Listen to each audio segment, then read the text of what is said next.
Asyhadu an la ilaha illallah wahdahu la syarikalah wa asyhadu anna Muhammadan abduhu wa rasuluh la nabiyya ba'dah. Wassallallahu alaihi wa ala alihi wa sahbihi wa sallim tasliman katsiran wa ba'd. Alhamdulillah pada pagi menjelang siang ini kita bisa berkumpul di rumah Allah dalam rangka saling nasihat menasihati karena sesungguhnya Allah mengatakan manusia berada dalam keadaan merugi kecuali tiga orang, yaitu yang beriman, beramal soleh, dan saling nasihat menasihati dalam kebaikan dan kesabaran.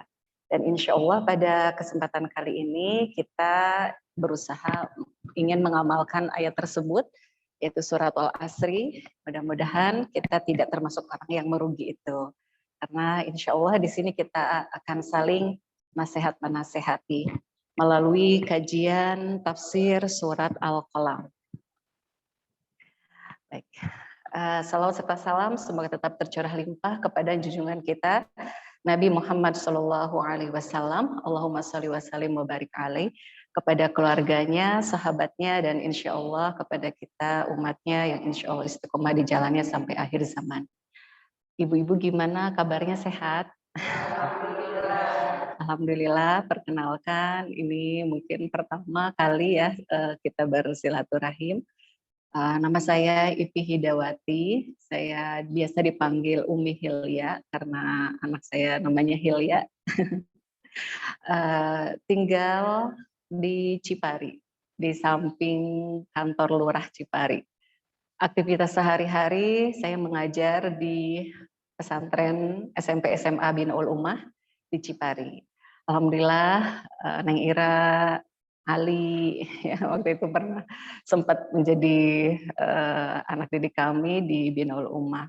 Alhamdulillah sampai sekarang silaturahim dengan Ibu Aida, dan juga sekarang alhamdulillah bertambah lagi dengan ibu-ibu semuanya. Mudah-mudahan silaturahim kita terus sampai ke surganya ya, amin. Amin. Baik, ibu-ibu, kemarin sudah diawali oleh Ustadz Ilyasin ya, surat Al-Qalam ayat 1 sampai 4. Jadi sebelumnya sedikit mungkin saya mengulang, surat Al-Qalam ini adalah surat Makkiyah, artinya surat yang pertama-pertama diturunkan, gitu ya, pertama-pertama diturunkan. Dan surat ini diturunkan oleh Allah untuk menghibur Nabi Muhammad SAW, karena Nabi saat itu ketika diturunkan surat yang pertama, yaitu surat Al-Alaq ayat 1 sampai 5 yang mengatakan bahwa Nabi Muhammad itu adalah utusan Allah, respon dari orang-orang musyrikin Mekah, orang-orang Mekah saat itu langsung mengatakan bahwa Nabi Muhammad gila, gitu ya, gila kok membawa sesuatu yang baru gitu ya, yang tidak biasanya gitu. Maka Nabi dikatain gila, dan Nabi dikatain dukun, sihir, penyihir, penyair gitu ya, dan sebagainya.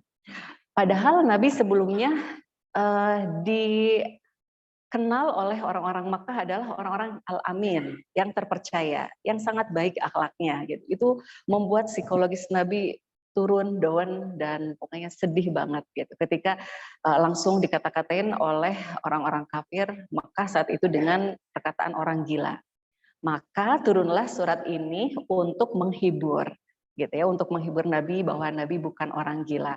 Dikatakan di awal surat ini dengan nun wal qalami wa ma yasturun, dengan sumpah bahwa Allah bersumpah demi pena dan dengan apa yang mereka tuliskan. Kemarin juga mungkin sudah disampaikan oleh Ustadz kenapa Allah bersumpah dengan pena gitu ya, dan dengan apa yang Allah dengan apa yang dituliskan oleh pena gitu ya. Dan Al-Qur'an juga sampai sekarang ada di hadapan kita itu karena ditulis gitu kan. Ini adalah menunjukkan betapa pentingnya, betapa luar biasanya nikmat dari sebuah pena gitu yang digunakan untuk, silakan, untuk menulis ilmu pengetahuan seperti itu.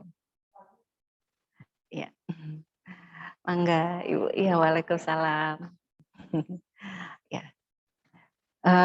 Jadi Allah bersumpah dengan ilmu pengetahuan, ya, dengan pena dan dengan apa yang dituliskan, untuk menegaskan bahwa Nabi Muhammad bukan orang gila. Ini apa namanya? Dibelanya langsung oleh Allah gitu ya, bukan dipujinya oleh Allah, bukan oleh manusia lagi, seperti itu ya. Hmm.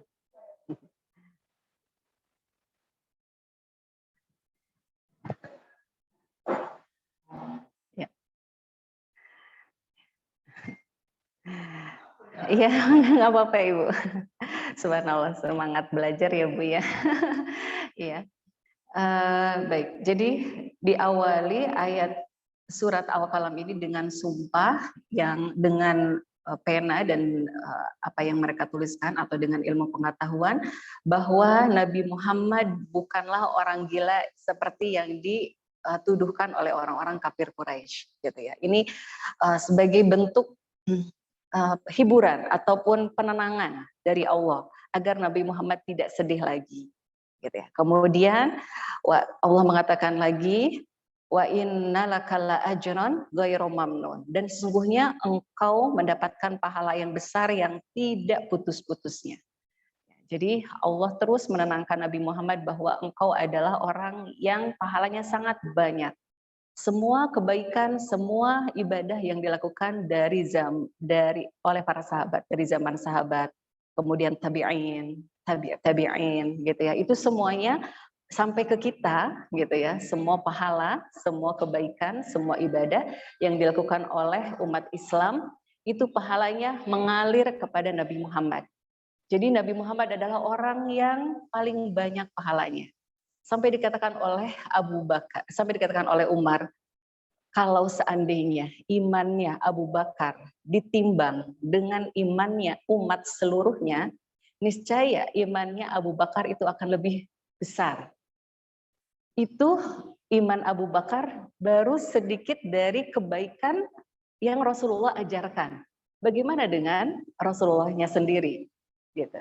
Ini menunjukkan bahwa Nabi Muhammad adalah orang yang sangat luar biasa. Gitu ya, pahalanya besar banget. Kemudian di ayat 4 juga Allah mengatakan, ini juga sama untuk menenangkan Nabi Muhammad, wa innaka la'ala khuluqin azim, dan sesungguhnya engkau benar-benar berbudi pekerti yang luhur. Gitu ya. Engkau dan ini adalah mukjizatnya, untuk salah satu mukjizat Nabi Muhammad. Dari sekian banyak mukjizat yang Allah berikan kepada Nabi Muhammad, salah satunya adalah akhlak yang mulia, gitu ya. Sampai Aisyah mengatakan bahwa akhlaknya Rasulullah adalah kana khuluquhul Quran. Akhlaknya Rasul adalah Al-Quran. Kenapa demikian? Karena kalau kita lihat di dalam Al-Quran, kalau kita baca ayat-ayat perintah gitu ya, itu yang pertama kali melakukannya adalah Rasulullah. Dan kalaupun kita baca ayat-ayat larangan di dalam Al-Quran, itu yang pertama kali menjauhinya adalah Rasulullah. Jadi semua isi Al-Quran itu Rasulullah yang paling pertama mengaplikasikannya, dan yang paling pertama yang menjauhinya apabila itu adalah larangan. Itu maka Aisyah mengatakan bahwa akhlak Rasulullah adalah Al-Quran. Gitu. Dan Rasulullah juga mengatakan di dalam hadisnya, orang yang paling inna ahabbakum ilayya wa aqrabakum minni majlisan yaumal qiyamah ahsanakum akhlaqan. Sesungguhnya orang yang paling aku cintai dan paling dekat kedudukannya nanti pada hari kiamat denganku adalah orang yang paling bagus akhlaknya. Ini dalil menunjukkan bahwa orang yang akhlaknya bagus, akhlaknya mulia, itu ditempatkan di surga yang paling tinggi bersama Rasulullah. Jadi kebagusan akhlak seseorang ya ini menunjukkan seberapa tingginya nanti kedudukan dia di surga. Gitu. Kebalikannya, Rasulullah juga mengatakan, inna abghadakum ilayya wa ab'adakum minni majlisan yaumal qiyamah, sesungguhnya orang yang paling aku benci dan paling jauh kedudukannya nanti di hari kiamat adalah orang yang banyak bicara, orang yang sombong, orang yang angkuh gitu. Itu pokoknya yang akhlaknya buruk. Jadi akhlak di sini luar biasa menunjukkan tinggi rendahnya kedudukan seseorang nanti di surga, gitu ya. Dan Rasulullah adalah orang yang berbudi pekerti yang paling agung, yang paling luhur. Kalau misalnya anak kecil membawa beban tas misalnya, dia mengatakan ini berat banget. Bagi kita berat nggak, Bu? Enggak ya. Ya, karena anak kecil gitu ya, takarannya anak kecil. Berbeda kalau misalnya kita mengatakan tas ini berat, terus kita kasih ke anak kecil. Bagi anak kecil berat nggak, Bu? Berat banget gitu ya. Nah ini di sini di ayat 4 ini Allah mengatakan dan sesungguhnya wa innaka la'ala itu apa ya, penguatannya sampai beberapa kali. Wa innaka la'ala khuluqin azim, dan sesungguhnya engkau benar-benar berbudi pekerti yang luhur. Ini Allah yang mengatakan bahwa Nabi Muhammad berbudi pekerti yang luhur. Berarti luhur banget kan budi pekertinya, karena yang mengatakannya adalah Tuhan semesta alam, bukan manusia gitu ya, yang mengatakan Nabi Muhammad berakhlak yang mulia. Oke, selanjutnya di ayat 5 Allah mengatakan fasatu besiru wa yubsirun. Maka kelak engkau wahai Muhammad akan melihat dan orang-orang kafir pun akan melihat bi ayyikumul maftun. Siapa sebenarnya yang terfitnah? Siapa sebenarnya yang gila? Gitu. Udah sekarang tenang aja kata Allah. Kalau sekarang engkau dikatakan gila oleh orang-orang kafir karena mengatakan bahwa bahwa Nabi Muhammad adalah utusan Allah gitu. Tenang, tenang. Nanti kita akan lihat siapa sebenarnya yang gila gitu kan. Inna rabbaka huwa a'lamu biman dhalla an sabilih wa huwa a'lamu bil muhtadin. Sungguh Tuhanmu dialah yang paling mengetahui siapa yang sesat dari jalannya, dan dialah yang paling mengetahui siapa orang yang mendapat petunjuk. Ibu-ibu mungkin pernah membaca atau mendengar berita atau tahu bukunya bahwa ada orang-orang kafir yang menulis buku 100 orang paling berpengaruh di dunia gitu. Dan itu yang pertama adalah Nabi Muhammad. Apakah orang yang berpengaruh dan itu ditulis oleh orang-orang kafir? Orang gila? Kan nggak mungkin. Gitu ya. Berarti itu orang yang cerdas, orang yang berakhlak mulia, gitu, orang yang baik. Maka kata Allah kelak kita akan tahu dan kamu akan tahu dan orang kafir pun akan tahu siapa sebenarnya yang gila. Jadi yang gila itu adalah orang-orang kafir, gitu, orang-orang Mekah. Saking gilanya mereka sampai di dalam Al-Quran mengatakan, ya Allah kalau memang yang dikatakan oleh Nabi Muhammad itu benar, yang dikatakan oleh Muhammad itu benar, turunkan azab kepada kami gitu kan, turunkan azab. Itu gila nggak sih itu gitu ya, sampai meminta diazab gitu ya oleh Allah seperti itu ya. Dan sekarang kita sudah tahu bahwa Nabi Muhammad sampai diakui oleh orang-orang kafir, orang-orang yang bukan Islam, bahwa Nabi Muhammad termasuk orang pertama yang berpengaruh, 100 orang yang berpengaruh ya, termasuk orang yang pertama sekali gitu. Dan itu pastinya bukan orang yang gila seperti yang dituduhkan oleh orang-orang kafir. Selanjutnya ini paragraf yang kedua. Itu tadi paragraf pertama yang menunjukkan tentang keagungan Rasulullah gitu ya, keagungan Rasulullah. Jadi kalau surat Al-Mulk ibu-ibu itu menjelaskan tentang kekuasaan Allah, tentang keagungan Allah. Nah, kalau surat Al-Qalam ini menjelaskan tentang keagungan dan kemuliaannya Rasulullah Shallallahu Alaihi Wasallam. Nah, sekarang kita masuk ke paragraf yang kedua.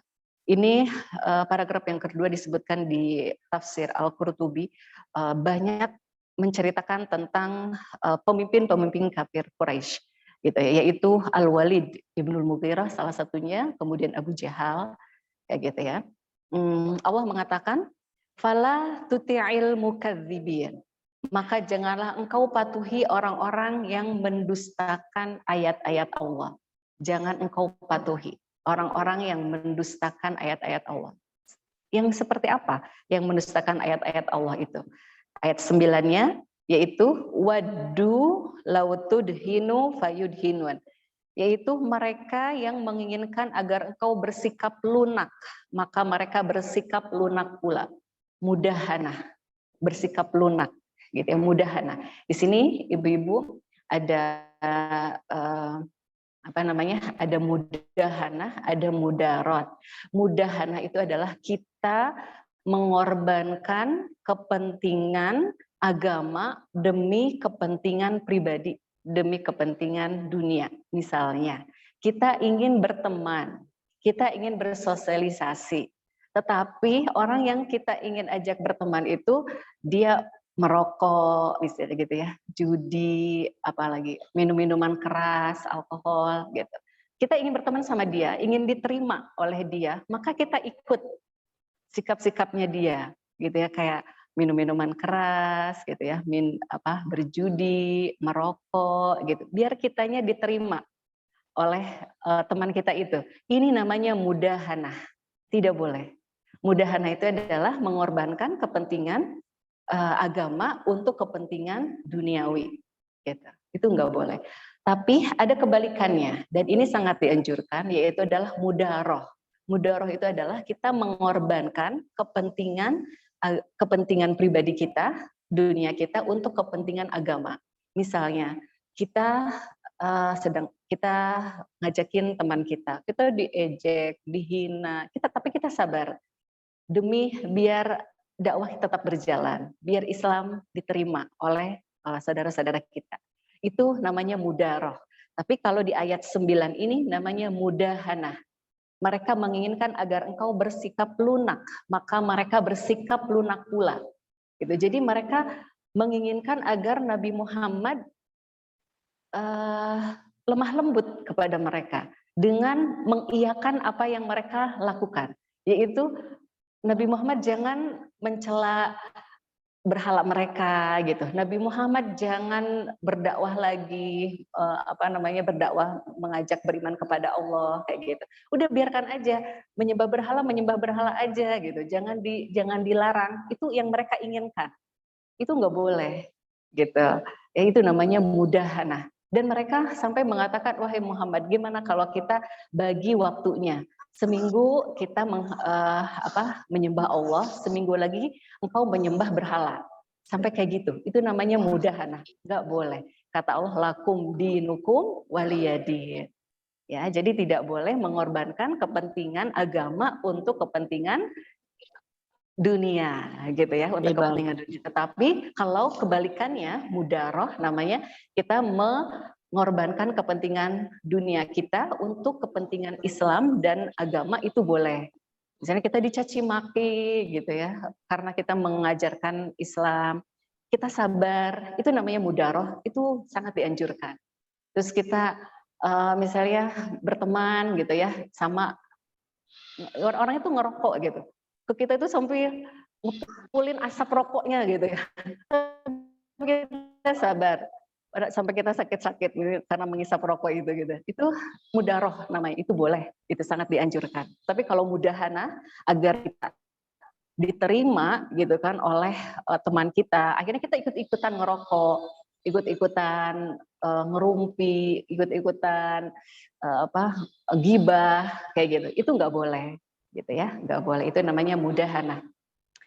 Kemudian ayat 10-nya, wala tuti' kulla halafim mahin, dan janganlah engkau patuhi setiap orang yang suka bersumpah dan suka menghina, gitu ya, menghina dengan matanya, gitu ya, menghina dengan bibirnya. Tahu Bu, bibir yang menghina?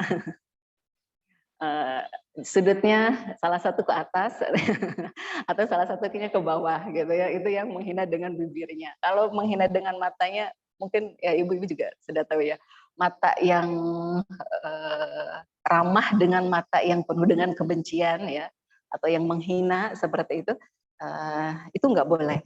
Kita jangan patuhi orang-orang yang kayak gitu, yang banyak bersumpah sedikit-sedikit demi Allah, sedikit-sedikit demi Allah. Itu biasanya orang kalau mempermainkan sumpah itu biasanya pembohong, biasanya gitu ya. Jadi kalau bersumpah, jangan demi Allah, jangan dipermainkan seperti itu ya. Dan hati-hati dengan orang yang suka banyak bersumpah, kata Allah ini di surat Al-Qalam. Kemudian hamazim masya binamim. Dan jangan juga engkau mengikuti, mematuhi orang yang suka mencela, gitu ya, membuli, gitu. Yang kian kemari menyebarkan fitnah, yang suka mengadu domba, menyebarkan fitnah. Kalau zaman dulu, yang namanya menyebarkan fitnah, itu caranya datang ke kelompok ini, ngomongin kelompok A.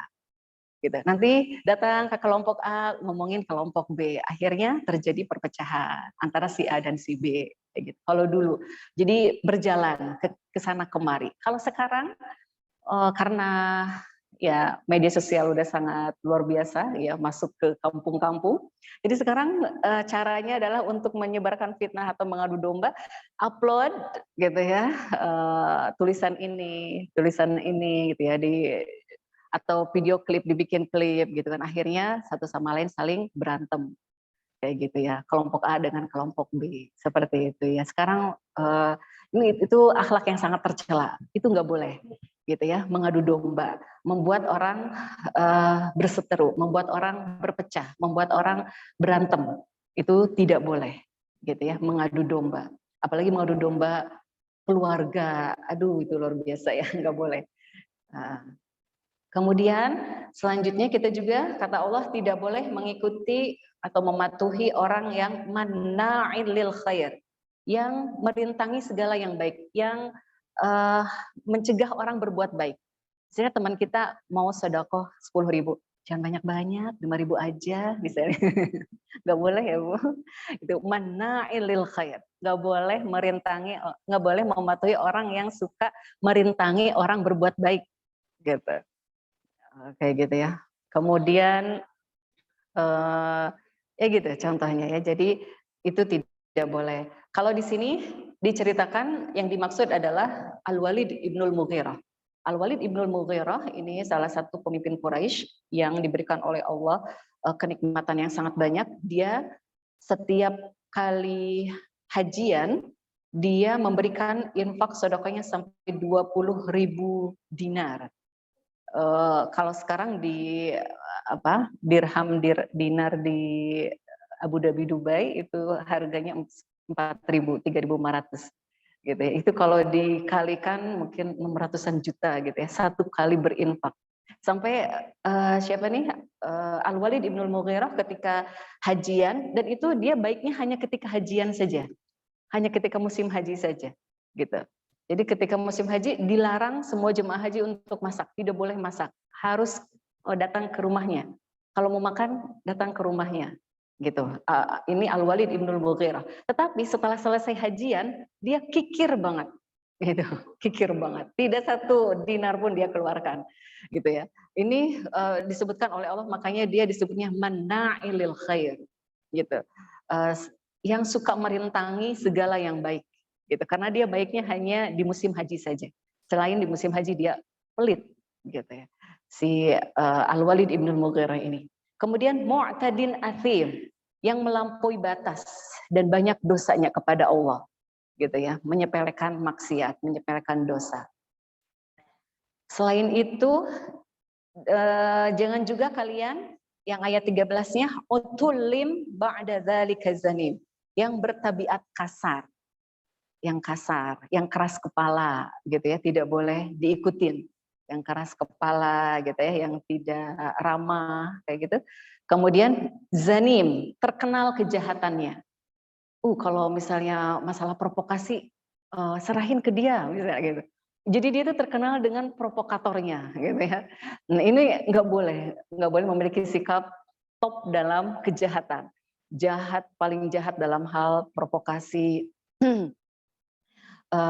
Misalnya top dalam perzinahan, pokoknya yang paling bagus, misalnya PSK-nya si ini, berarti itu top banget gitu ya, itu nggak boleh diikutin tuh, yang zanim gitu ya, yang zanim, yang paling seksi misalnya ini gitu, si ini, berarti itu adalah orang yang tidak boleh diikuti, kata Allah, ba'da dzalika zanim. Kemudian ayat 14-nya tidak boleh juga diikuti, ini adalah Al-Walid ibnul Mughirah angkana dzamali wa banin, karena dia banyak harta dan banyak anak gitu. Ada di tafsir disebutkan bahwa zanim di sini adalah anak haram, gitu ya. Sampai Al-Walid ibn Mughirah itu mendesak ibunya, ibu sebenarnya aku ini siapa? Ketika turun ayat ini, aku ini anak siapa? Anak bapakku yang sekarang atau bukan? Gitu ya. Kenapa? Karena ada ayat yang turun tentang aku gitu. Dia merasa tersindir banget gitu dengan surat Al-Qalam ini. Karena zanim artinya anak haram. Zanim itu di ayat 13. Sampai akhirnya ibunya mengatakan, iya, iya nak, kamu bukan anak ayahmu yang sekarang. Gitu. Gitu. Kamu adalah anak pacarku yang dulu, gitu kata ibunya ya. Setelah mengetahui turunnya ayat ini, gitu. Ayat Al-Qalam, surat Al-Qalam ayat 13 ini. Ini salah satu mukjizat dari Al-Quran, bisa memberitahukan sesuatu yang gaib, gitu, sesuatu yang tidak diketahui. Sampai Al-Walidnya sendiri tidak tahu kalau dia itu anak haram. Baru setelah turun surat ini, dia tahu dari ibunya. Dia mendesak ibunya, aku sebenarnya anak siapa? Anak ayahku yang sekarang atau bukan? Ternyata kata ibunya bukan. Gitu ya. Setelah turun ayat surat Al-Qalam ayat 13. Kemudian ayat 14, angka nadza mali wa banin. Jadi Al-Walid ini adalah orang yang kaya dan banyak anak. Salah satu anaknya dan semua anaknya 10 anak itu semua menjadi pemimpin. Gitu. Salah satu anaknya yang paling terkenal adalah Khalid bin Walid yang masuk Islam. Gitu. Khalid bin Walid ini anaknya, Khalid bin Walid adalah anaknya Al-Walid ibnul Mughirah. Gitu ya. Al-Walid ibnul Mughirah. Jadi ibu-ibu, ini dalam hadis juga disebutkan bahwa banyak anak dan banyak harta ini adalah penyebab seseorang itu bersikap sombong, gitu ya. Di dalam hadis disebutkan sesungguhnya orang-orang yang sombong adalah orang-orang yang dia memiliki kuda dan unta, penggembala kuda dan unta. Sedangkan yang menggembala kambing itu mereka kebanyakannya memiliki sikap yang tenang, as-sakinah, tawadu. Karena apa yang mau dibanggakan dari kambing? Gitu. Sedangkan yang memiliki kuda dan unta, apalagi kalau kudanya ikut pacuan, ikut lomba seperti itu, kemudian menang, pasti dia akan berbangga dengan kuda dan untanya. Nah, ini dengan unta dan kuda saja orang bisa berbangga diri. Apalagi kalau dia punya mobil mewah gitu ya, kemudian motor yang bagus, rumah yang bagus, kemudian jabatan yang tinggi, anak buah yang banyak. Itu pastinya akan sangat membuat orang itu sombong, angkuh seperti itu. Oleh karena itu di ayat ini kita diingatkan, ketika kita diberikan oleh Allah banyak anak dan banyak harta, itu seharusnya membuat kita semakin bersyukur kepada Allah. Jangan membuat kita angkuh dan sombong seperti Al-Walid ibnul Mughirah ini, gitu ya, seperti Abu Jahal dan para pemimpin Quraisy. Karena apa? Karena seharusnya mereka pemimpin Quraisy ini kenapa sama Allah dihinakan gitu ya? Kenapa sama Allah tuh jangan seperti mereka gitu. Seharusnya mereka diberikan banyak harta dan banyak anak, harusnya membela Islam, harusnya masuk Islam, harusnya semakin patuh kepada Allah gitu. Tapi ini justru malah kebalikannya. Mereka diberikan banyak harta dan anak oleh Allah, tetapi justru sikap mereka malah memusuhi Islam, memusuhi Nabi, mengata-ngatai Nabi gila, pembohong dan sebagainya. Ini yang dikecam oleh Allah gitu ya. Seharusnya harta dan anak yang Allah berikan itu seharusnya membuat kita semakin bersyukur kepada Allah, semakin tunduk, semakin beriman, semakin membela Islam. Seperti itu. Kemudian Al-Walid bin Mughirah ini di ayat 15, idza tutla alaihi ayatuna qala asatirul awwalin. Al-Walid ini adalah seorang yang sangat pintar, yang sangat cerdas. Dia tahu isi Al-Quran itu bukanlah mantra. Karena tidak ada bim salah bim gitu ya, tidak ada mantra-mantranya gitu. Dan juga isinya tuh bukan syair gitu, bukan lagu-lagu gitu. Maka apa nih?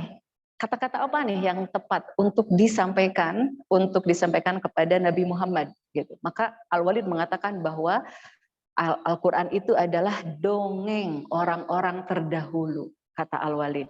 Idza tutla alaihi ayatuna qala asatirul awwalin. Apabila ayat-ayat kami dibacakan kepadanya, dia berkata ini adalah dongeng orang-orang terdahulu. Karena membicarakan Nabi Hud, Nabi Lut, Nabi Musa, ya orang-orang terdahulu. Seperti itu. Gitu ya. Ini kata-katanya Al-Walid Ibnul Mughirah, gitu ya.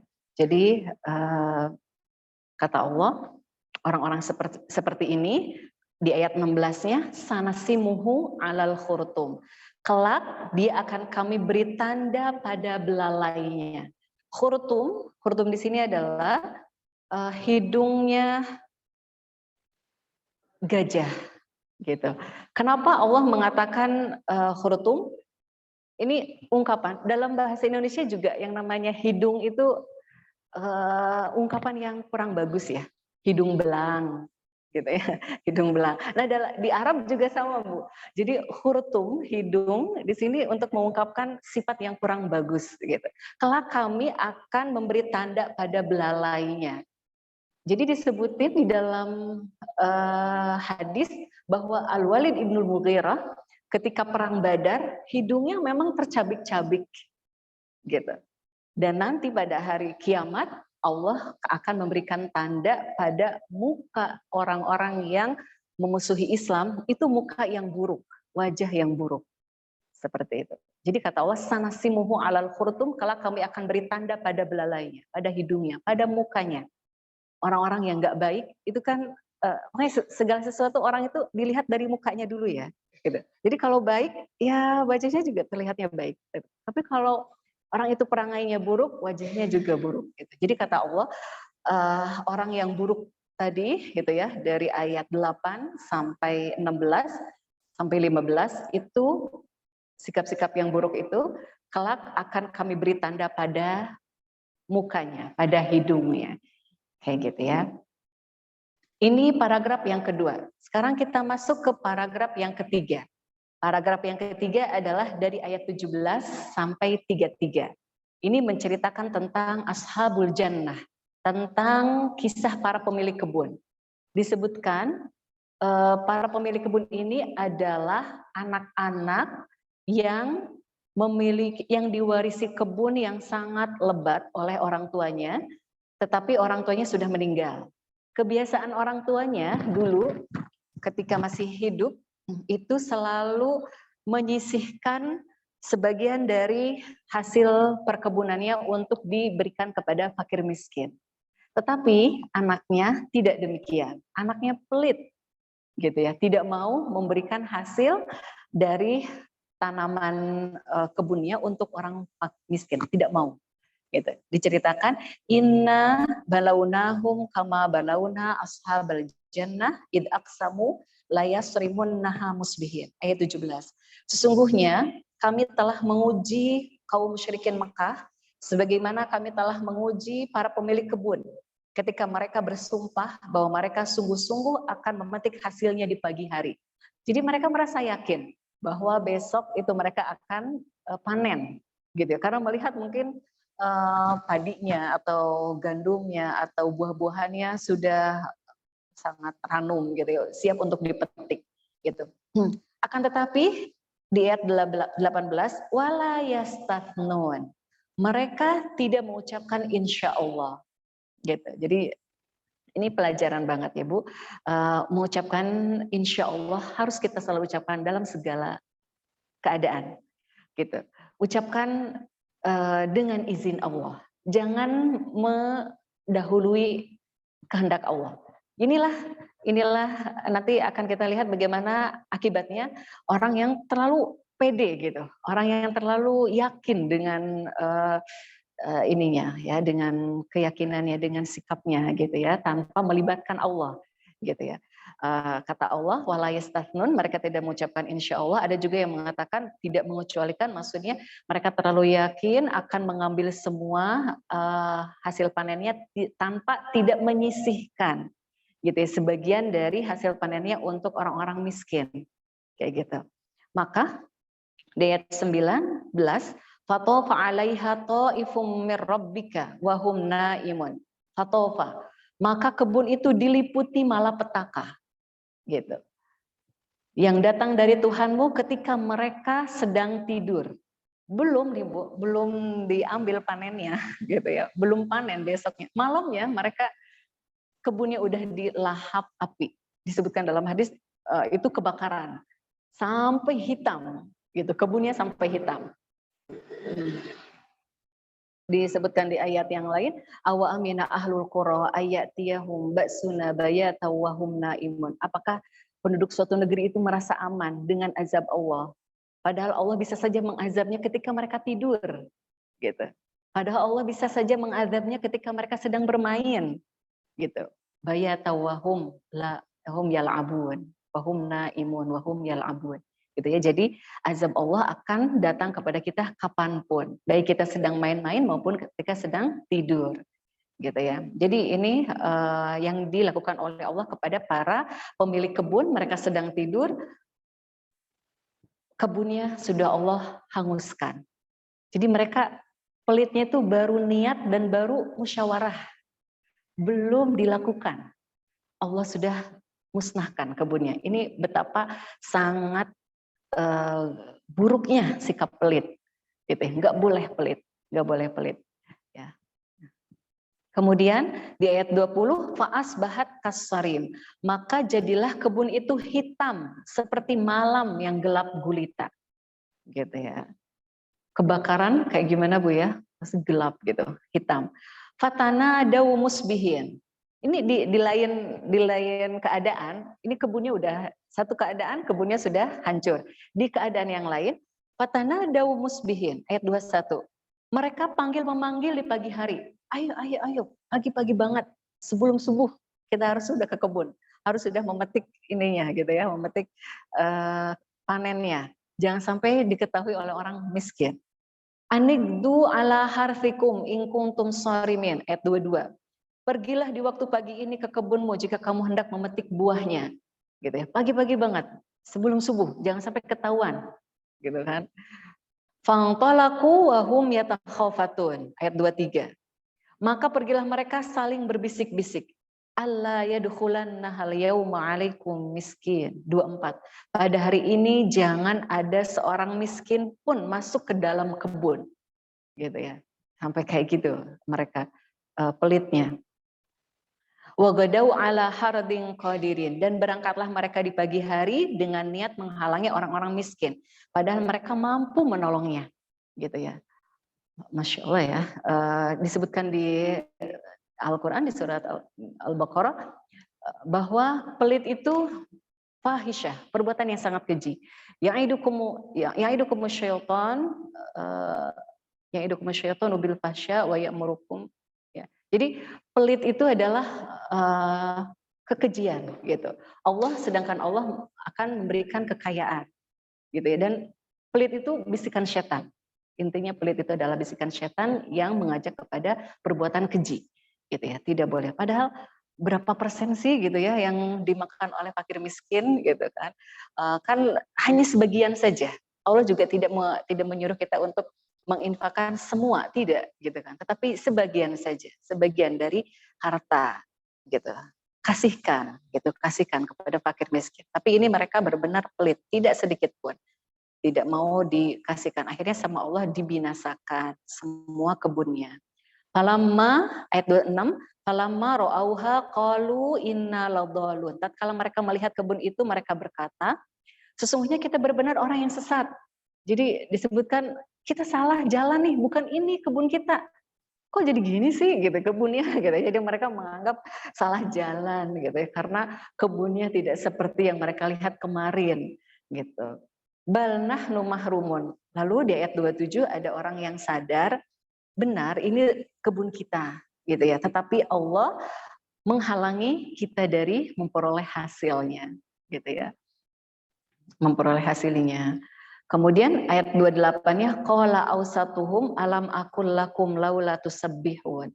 Berkatalah orang yang paling baik pikirannya di antara mereka, bukankah aku telah mengatakan kepadamu, mengapa kamu tidak bertasbih kepada Tuhanmu? Jadi ada orang yang baik di antara mereka memberi nasihat, aku kan udah bilang, kenapa sih gitu? Kalian tidak menyisihkan sebagian harta untuk fakir miskin. Tapi kenapa mau diambil semuanya? Gitu kan. Kemudian qalu akhirnya mereka semua subhana rabbina inna kunna zalimin. Akhirnya mereka bertaubat. Para pemilik kebun itu bertaubat mengucapkan maha suci Tuhan kami, sungguhnya kami adalah orang-orang yang zalim. Mereka bertaubat dan memohon ampun kepada Allah. Kemudian fa'aqbala ba'duhum ala ba'di yatalawamun ayat 30, tetapi sebagian mereka menghadapi sebagian yang lain seraya cela-mencela. Tetapi sebagian di antara mereka ada yang mencela gitu ya, saling menyalahkan. Kamu sih gitu di tafsir Al-Qurtubi. Itu sampai cela-mencelanya ya begitu. Kamu sih yang nyuruh gitu kan untuk tidak berinfak. Ya kamu juga kenapa ngikutin kamu. Jadi saling menyalahkan gitu ya. Kemudian di ayat 31 qalu ya wailana inna kunna taghin. Mereka berkata, aduhai celakalah kita, sesungguhnya kita ini adalah orang-orang yang melampaui batas. Jadi akhirnya mereka bertaubat semuanya gitu ya. Asa rabbuna ayyubdilana khairam minha inna ila rabbina ragibun. Mudah-mudahan Tuhan kita memberikan ganti kepada kita dengan kebun yang lebih baik daripada itu. Sesungguhnya kita mengharapkan ampunan dari Tuhan kita. Ini pelajarannya Bu, kalau misalnya kita berbuat kesalahan gitu ya, kemudian kita sadar bahwa ini adalah suatu kesalahan, cepat berdoa, cepat bertaubat dan berdoa, meminta yang lebih baik daripada saling menyalahkan, daripada saling mencela gitu ya. Jadi kalau ada sesuatu yang salah, cepat kembali kepada Allah, bertaubat kepada Allah dan berdoa memohon diberikan yang lebih baik gitu ya. Jangan saling mencela dan jangan saling menyalahkan gitu. Kadzalikal azab di ayat 23, kadzalikal azab wala azabul akhirati akbar law kanu ya'lamun. Seperti itulah azab di dunia dan sesungguhnya azab di akhirat lebih besar jika mereka mengetahui. Jadi mari kita berhati-hati dalam berniat gitu ya. Jangan mempunyai niat-niat yang buruk gitu. Karena nanti sama Allah diuji gitu. Akan ada ujiannya.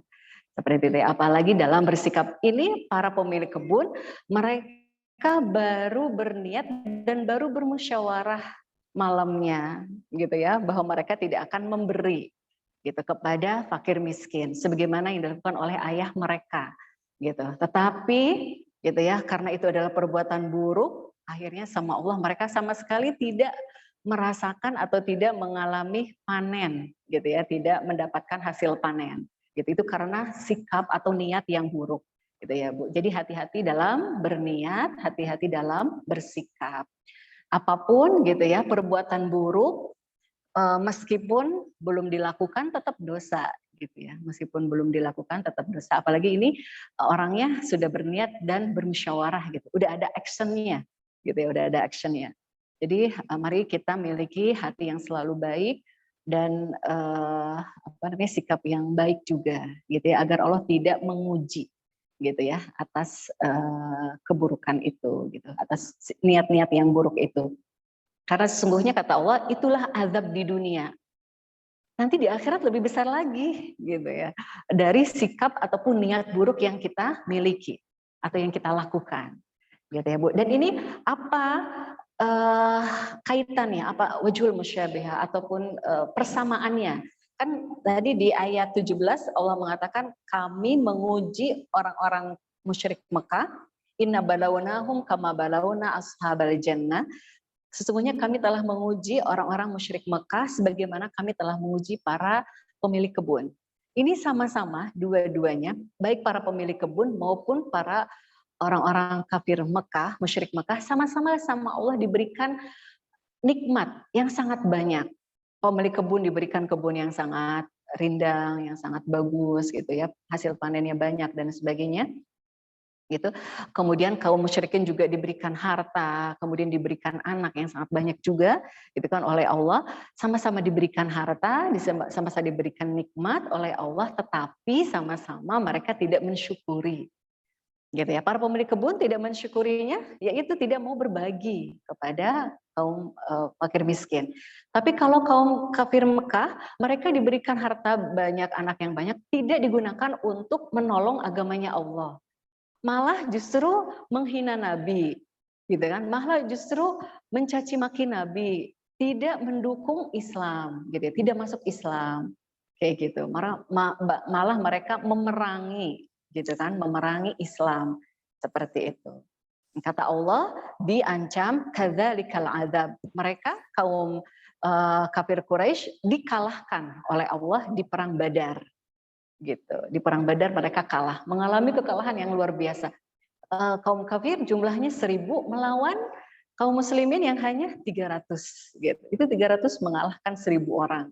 Gitu. Jadi sama Allah dihinakan gitu ya, dikalahkan. Kata Allah, kadzalikal azab. Itulah azab di dunia. Nanti di akhirat akan lebih besar lagi azabnya. Kalau kalian gitu ya, sikapnya seperti itu kepada Rasulullah, kepada Islam, kepada Allah, kayak gitu ya. Nah, perbedaannya kalau pemilik kebun itu bertaubat, gitu ya, bertaubat memohon ampun dan berdoa kepada Allah meminta diberikan yang lebih baik. Nah, tapi kalau kaum kafir Quraisy tidak ya, tidak ada yang, maksudnya kalau Al-Walid tidak masuk Islam dan Abu Jahal juga tidak seperti itu, tidak masuk Islam. Ya, itu paragraf yang ketiga. Sekarang paragraf yang keempat. Dari ayat 34 sampai 43. Masih ada waktu, Umi? Masih, oke. Ya. Baik, selanjutnya di paragraf yang keempat, di ayat 34 sampai 43. Allah berfirman di ayat 34, innalil muttaqina inda rabbihim jannatin na'im. Sungguh bagi orang-orang yang bertakwa disediakan surga yang penuh kenikmatan di sisi Tuhannya. Takwa, ya, takwa di sini adalah perisai. Perisai kita, penghalang kita dari perbuatan buruk, gitu ya, perbuatan maksiat, takwa. Dan yang diharapkan oleh Allah, takwa di sini adalah luar dan dalam, gitu ya. Luarnya, subhanallah, gitu ya, udah bagus, syar'i gitu ya, mengikuti sunnah, tetapi misalnya hatinya penuh dengan iri, dengki, hasad, sombong gitu ya, meremehkan orang kayak gitu. Itu berarti belum luar dan dalam gitu ya. Jadi yang diharapkan takwa di sini adalah takwa luar dan dalam. Luarnya kita penampilan kita gitu ya, menutup aurat seperti itu. Dalamnya kita, ya hati kita bersih dari berbagai macam penyakit, gitu ya, penyakit-penyakit yang sebenarnya itu justru malah membuat sakit fisik juga, gitu ya. Kalau kebanyakan iri, kebanyakan dengki, itu biasanya diabetes, jantung, ya sebenarnya. Kadang tuh ada orang yang terlalu apa ya, menyesali gitu ya, atau apa ya, terlalu sedih berlebihan, itu nggak boleh ya. Jadi harus ini ya, membersihkan hati kita seperti itu. Dan Allah juga mengatakan di dalam Al-Quran, walibasut taqwa dzalika khair, dan pakaian takwa itu adalah yang terbaik, gitu ya. Pakaian di sini kan menutupi, gitu ya. Pakaian itu menutupi tubuh kita. Dan takwa di sini jadi harusnya seperti pakaian, gitu. menutupi semua tubuh kita. Jadi luar dan dalam kita ditutupi dengan takwa, dengan pakaian takwa. Seperti itu ya, takwa yaitu menjauhi yang dilarang oleh Allah dan melaksanakan yang diperintahkan oleh Allah.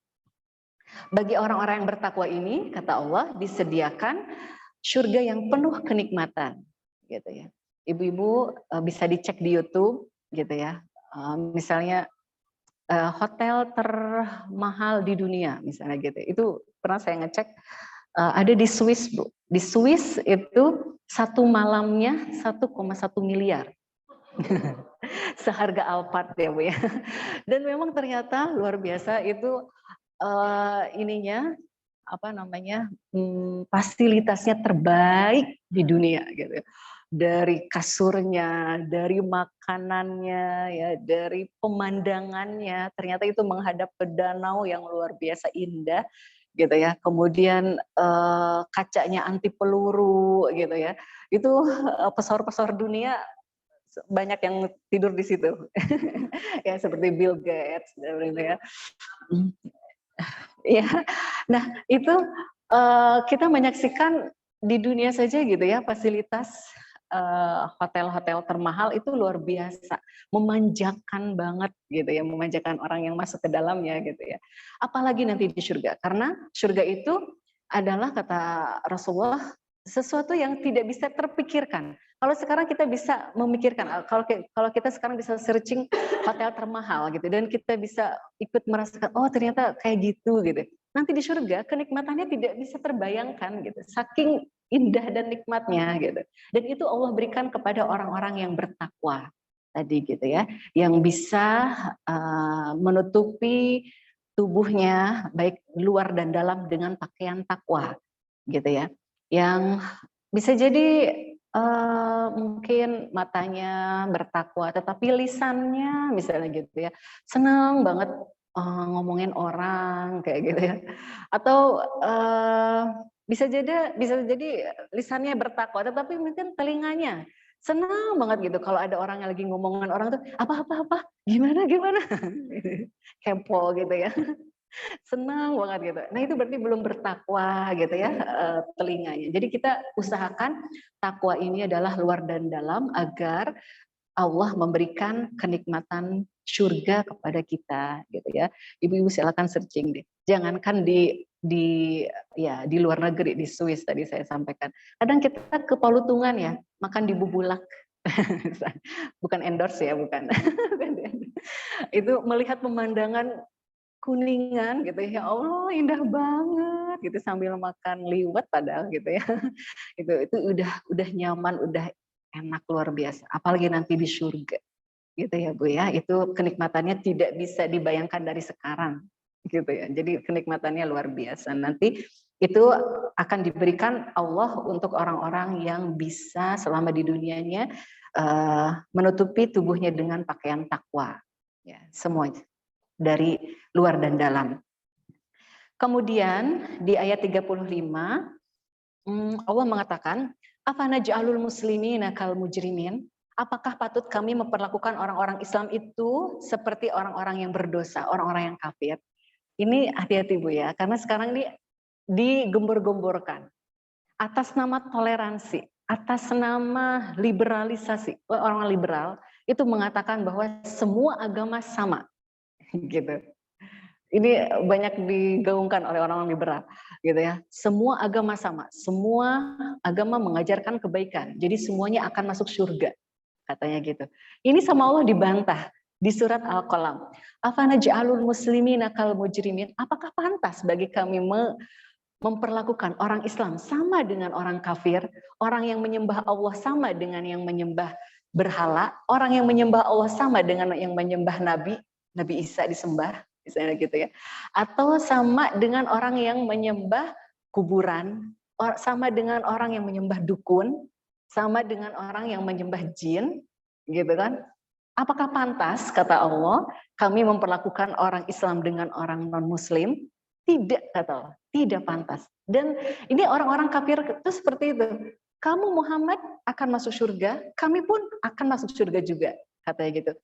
Dan bahkan kami nanti di surga lebih kaya, karena di dunia pun kami lebih kaya, kata orang-orang kafir. Karena memang waktu di Mekah, Nabi Muhammad atau Islam itu pengikutnya hamba sahaya, gitu kan. Pengikutnya itu orang-orang yang lemah, kayak gitu. Itu selalu diolok-olok oleh orang-orang kafir Mekah gitu. Jadi orang-orang kafir Mekah selalu mengatakan, kami nanti di surga pun bahkan lebih kaya daripada kamu Muhammad. Karena sekarang di dunia pun kami lebih kaya, kata mereka.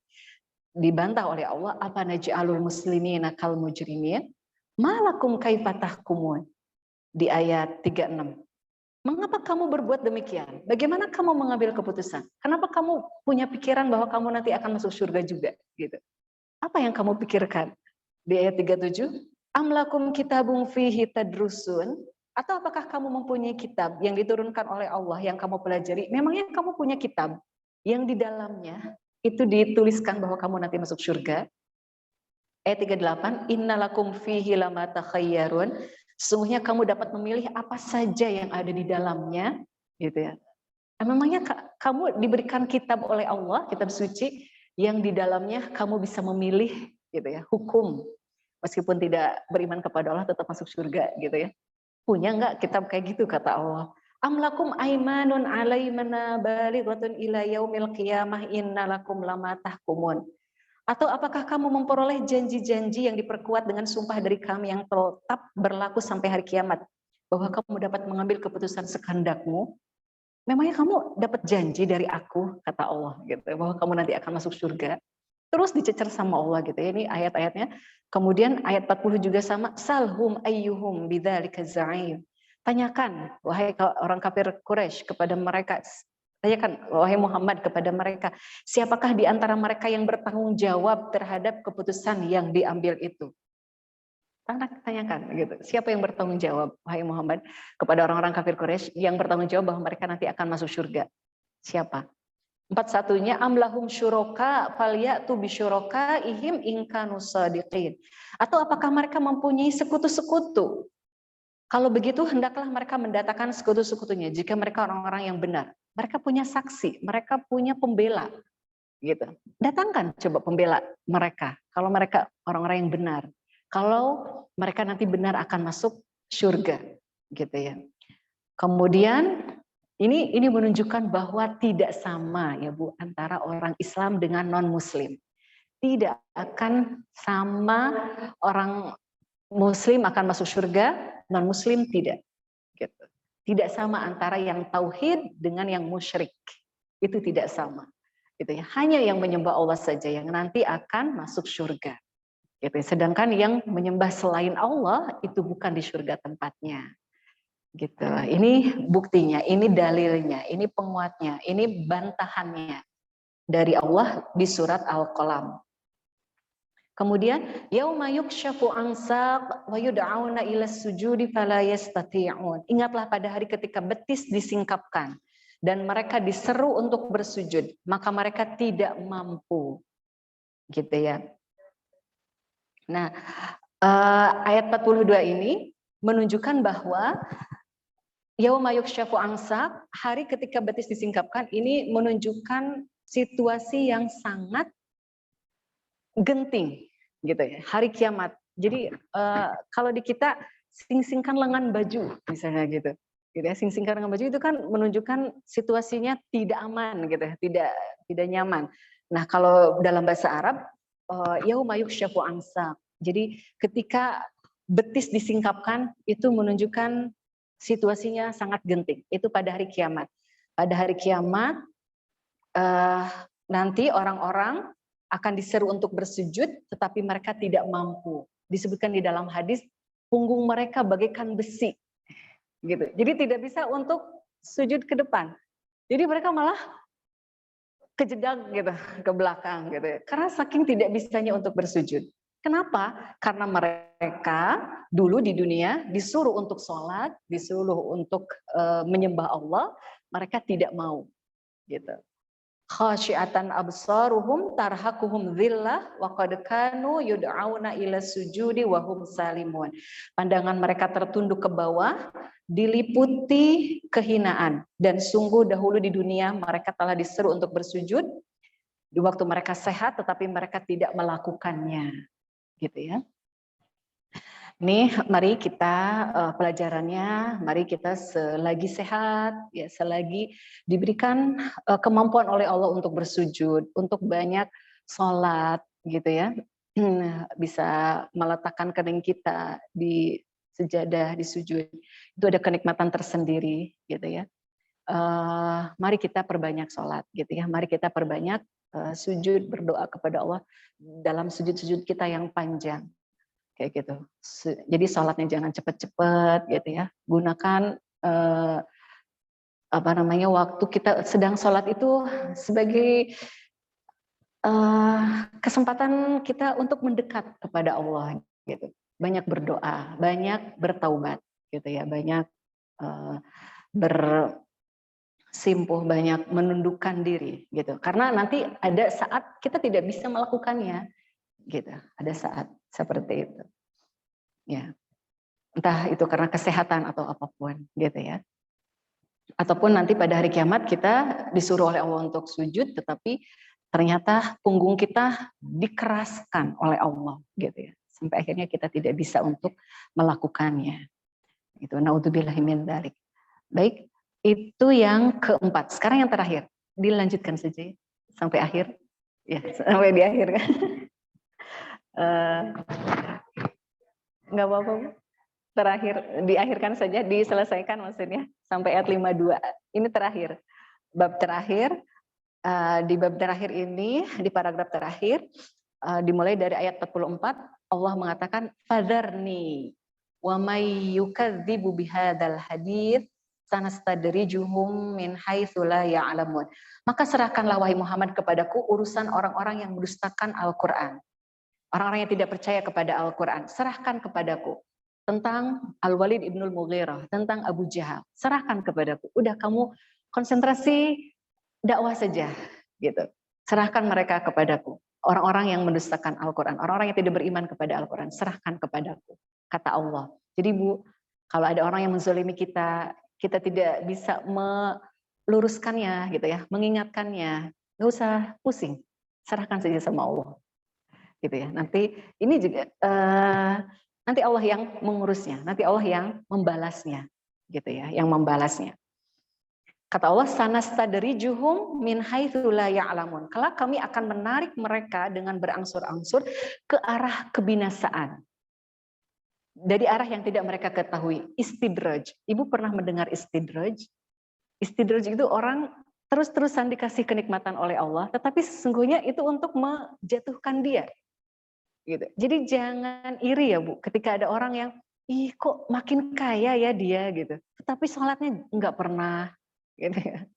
Infaknya juga jarang, bahkan mungkin ada gitu ya, kayak orang-orang kafir itu, orang-orang yang tidak beriman, mereka yayasan sosialnya tuh banyak banget, banyak membantu orang, tapi mereka tidak beriman gitu, bukan orang Islam gitu, dan hartanya sama Allah terus ditambahin, tambah kaya, tambah menjadi orang paling terkaya di dunia mungkin kayak gitu. Ibu jangan iri Bu sama orang-orang yang seperti itu. Gitu. Kata Allah itu adalah istidraj. Kelak, jadi kenikmatan yang Allah berikan itu sesungguhnya nanti akan membinasakan mereka. Jadi kalau misalnya kita diberikan oleh Allah banyak kenikmatan, ini istidraj atau bukan, lihat pribadi kita.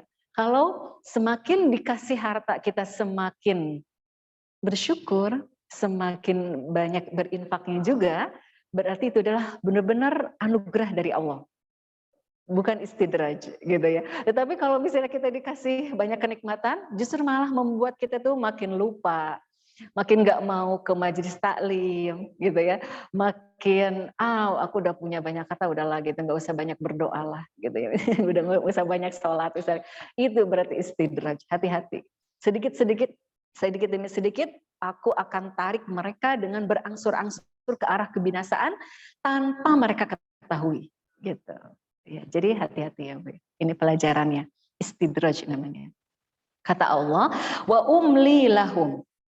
Aku akan memberi tangguh kepada mereka. Jadi mereka tidak langsung diazab sekarang. Diberi tangguh dulu, diberi waktu dulu. Bukan berarti Allah lupa gitu dengan kesalahan mereka, dengan dosa mereka, tetapi diberi tangguh dulu. Mau ini enggak sih? Mau bertobat enggak sih gitu? Mau berubah enggak gitu. Wa umli lahum inna kaidi matin. Sesungguhnya rencanaku amat tangguh. Lihat aja nanti gitu kata Allah itu ya, menenangkan hati Nabi Muhammad atas sikap orang-orang yang menghina Nabi, memerangi Nabi gitu ya, memerangi Islam. Kemudian amtas aluhum ajrong, fahum mim maghramin muthqalun. Apakah kamu meminta upah kepada mereka, wahai Muhammad? Gitu. Lalu mereka diberati dengan hutang. Memangnya kamu ketika kata Allah kepada Nabi Muhammad ini untuk menenangkan hati Nabi Muhammad dan juga untuk mendoankan orang-orang kafir, memangnya kaum kafir Quraisy itu direpotkan oleh Nabi gitu kan? Memangnya harus membayar kepada Nabi, harus ngasih uang kepada Nabi. Memangnya harta mereka dikurangi gitu kan untuk membayar Nabi? Kan enggak gitu. Nabi Muhammad kan mengajarkan Islam itu dengan cuma-cuma gitu kan, dengan keikhlasan kepada Allah gitu, tanpa meminta upah gitu, tanpa merepotkan orang-orang kafir gitu kan. Kenapa gitu Nabi Muhammad harus dibenci gitu, kenapa Nabi Muhammad harus diperangi gitu kan, kan tidak merepotkan mereka gitu, tidak meminta uang kepada mereka sedikit pun gitu kan. Kemudian di ayat 47-nya am indahumul ghaib fahum yaktubun, ataukah ada pada mereka ilmu tentang yang gaib lalu mereka menulis padanya apa yang mereka tetapkan, ataukah mereka bisa melihat lauh mahfud gitu kan, bisa menulis takdir mereka gitu bahwa mereka nanti akan masuk surga gitu kan enggak gitu. Mangga silakan. Kemudian ayat 48, fasbir li hukmi rabbik, maka bersabarlah wahai Muhammad terhadap ketetapan Tuhanmu. Gitu ya. Wahai Nabi Muhammad, sabarlah gitu ya. Sabarlah atas sikapnya orang-orang kafir gitu ya. Fasbir li hukmi rabbik wala takung kasahibil hud idnada wa huwa makdum. Dan janganlah kamu seperti orang yang berada di dalam perut ikan ketika ia berdoa sedang ia dalam keadaan marah kepada kaumnya. Ya. Jangan seperti Nabi Yunus, gitu ya. Di dalam perut ikan ini Nabi Yunus. Jangan engkau seperti Nabi Yunus yang marah kepada kaumnya lalu meninggalkan kaumnya. Ayo silakan. Ya.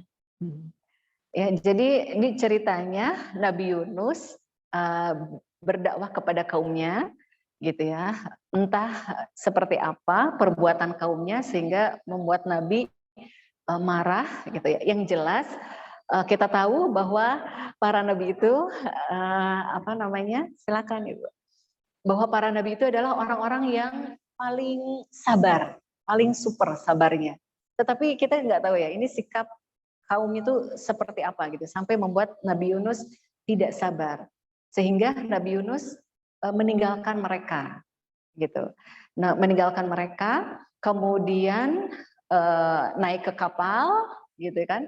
Terus kapalnya di tengah lautan itu keberatan ya, keberatan penumpang. Akhirnya diundi harus ada yang dijatuhkan ke laut. Akhirnya yang dapat itu adalah Nabi Yunus. Ketika dijatuhkan ke laut, Nabi Yunus dimakan oleh ikan gitu ya, ikan. Nah, di dalam kegelapan lautan itu Nabi Yunus berdoa kepada Allah dan bertaubat gitu ya. Ini bukan berarti kita lebih baik daripada Nabi Yunus ya, Bu Ibu, gitu ya. Karena setiap nabi pernah melakukan kesalahan. Nabi Yunus melakukan kesalahan. Nabi Musa pernah melakukan kesalahan. Nabi Adam juga sama. Nabi Muhammad SAW juga sama. Pernah melakukan kesalahan. Tetapi setelah melakukan kesalahan itu mereka menjadi lebih baik.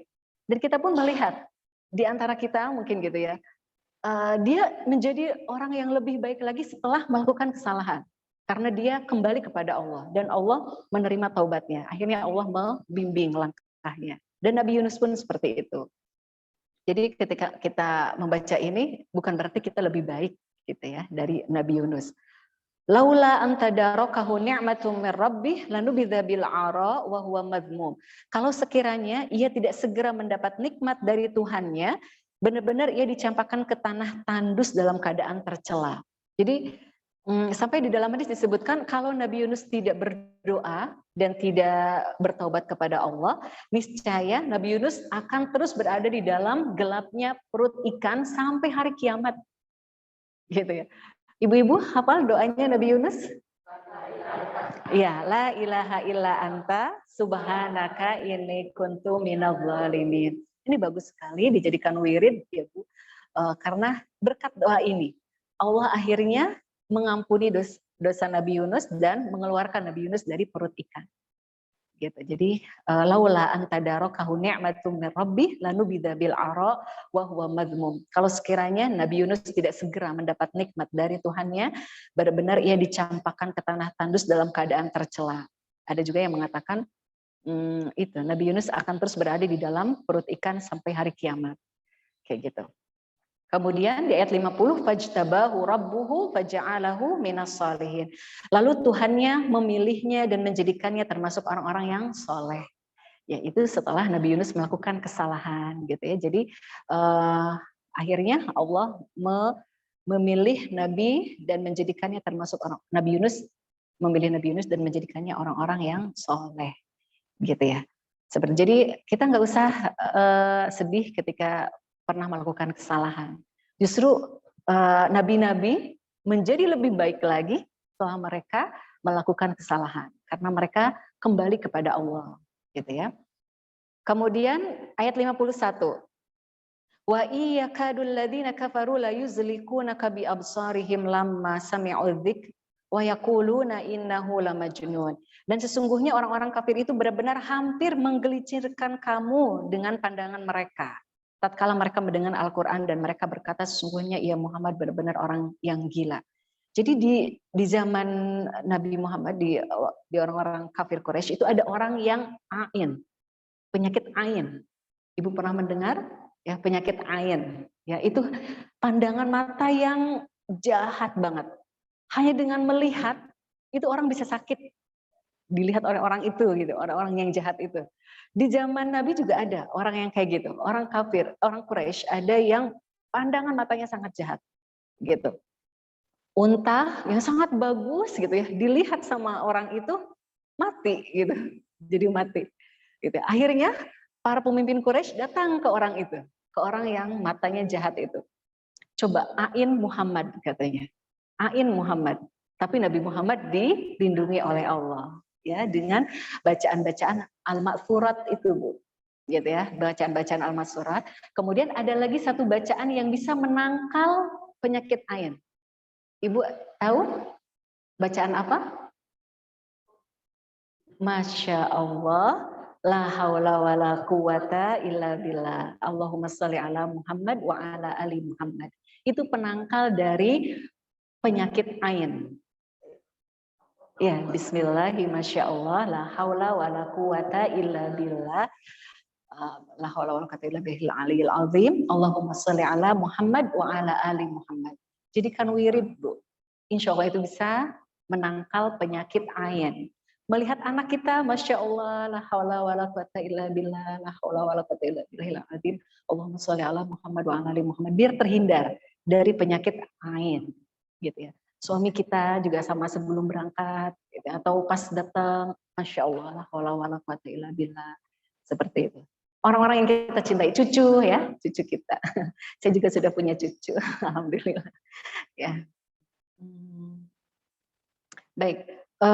Kemudian tatkala mereka mendengar Al-Quran dan mereka berkata sesungguhnya ia Muhammad benar-benar orang yang gila. Jadi hanya karena Nabi Muhammad membacakan Al-Quran gitu, mereka benci banget gitu, pandangannya tuh benci banget. Padahal wa ma huwa illa dzikrul lil alamin. Padahal Al-Quran itu tidak lain hanyalah peringatan bagi semesta alam. Apa sih isi Al-Quran? Kenapa mereka sangat benci banget kepada Islam? Kenapa mereka benci banget kepada Rasulullah? Gitu ya. Kenapa mereka benci banget kepada Allah kayak gitu. Padahal isi dari Al-Quran itu adalah peringatan, isinya adalah nasihat gitu. Bukan mantra-mantra, bukan lagu-lagu gitu ya, bukan sesuatu yang buruk, semuanya kebaikan gitu. Tapi kenapa mereka sangat membenci? Ya, inilah pelajaran-pelajaran yang bisa kita ambil dari surat Al-Qalam gitu ya, isinya semuanya dari awal sampai akhir itu menegaskan bahwa kita harus mengagungkan Rasulullah gitu ya, kita harus mengagungkan Al-Qur'an. Kita tidak boleh mengikuti sikap-sikap yang yang pernah dilakukan oleh orang-orang kafir yang karena sikap-sikap itu Allah mengazab mereka, membinasakan mereka, dan itu baru azab di dunia.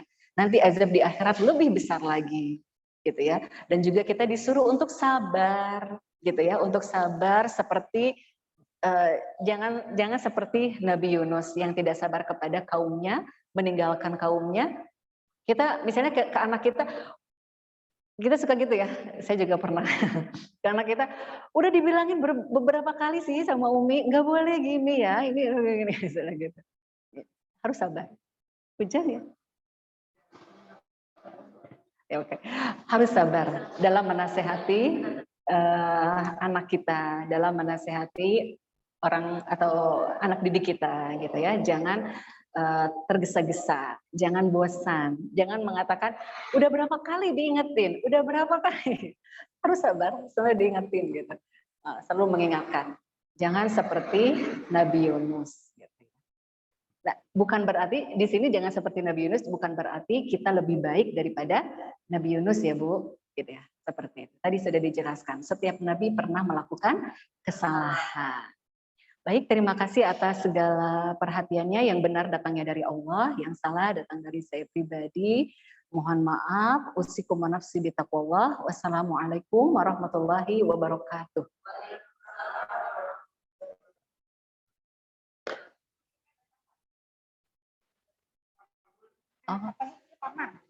Oh, paman. Oh iya. Baik. Baik, ibu-ibu, sebelum kita tutup acara ini, mari kita berdoa kepada Allah. Semoga pertemuan kita penuh berkah, kita dilimpahkan oleh Allah kesehatan, ya, dan juga menyembuhkan orang-orang yang sedang sakit, baik itu keluarga kita, ya, dan ini terkhusus untuk Bapak Hadi Pranoto bin Madi. Semoga Allah angkat penyakitnya, kemudian Allah ampuni dosa-dosanya, ya, dengan penyakitnya itu Allah ampuni dosa-dosa. Ala hadhihi niyah wa kulli niyatin salihah. Al-Fatihah. A'udzubillahi minasyaitonirrajim. Bismillahirrahmanirrahim. Alhamdulillahirabbil alamin. Arrahmanirrahim. Maliki yaumiddin. Iyyaka na'budu wa iyyaka nasta'in. Ihdinas siratal mustaqim. Siratal ladzina an'amta 'alaihim ghairil maghdubi 'alaihim waladdallin. Amin. A'udzubillahi minasyaitonirrajim. Bismillahirrahmanirrahim. Allahumma salli ala Muhammad wa ala ali Muhammad. Allahumma a'inna ala dzikrika wa syukrika wa husna ibadatik. Allahumma ighfir lana dzunubana wa liwalidina warhamhum kama rabbawna shighara. Rabbana la tuzigh qulubana ba'da idh hadaitana wa hab lana min ladunka rahmah innaka antal wahhab. Rabbana hab lana min azwajina wa dhurriyyatina qurrata a'yun waj'alna lil muttaqina imama waj'alna lil muttaqina imama. Ya musarrifal qulub sarrif qulubana ala ta'atik, ya muqallibal qulub tsabbit qulubana ala dinik. Allahumma innaka ta'lam anna hadhil qulub qad ijtama'at ala mahabbatik wa taqat ala ta'atik wa tawahadat ala da'watik wa ta'ahadat ala nusrati syari'atik. Fawafikillahumma rabitataha wa adim muddaha wahdiha subulaha wamla'ha binurika alladhi la yakhbu washrah suduraha bifaidil imani bik wa jamilit tawakkuli alaik wa ahyiha bima'rifatik wa amitha ala syahadati fi sabilik. Innaka ni'mal maula wa ni'man nasir. Allahumma amin wa sallallahu ala sayyidina Muhammad wa ala alihi wa sahbihi wa sallam. Subhanakallahumma wa bihamdika asyhadu an la ilaha illa anta astaghfiruka wa atubu ilaik. Assalamualaikum warahmatullahi wabarakatuh.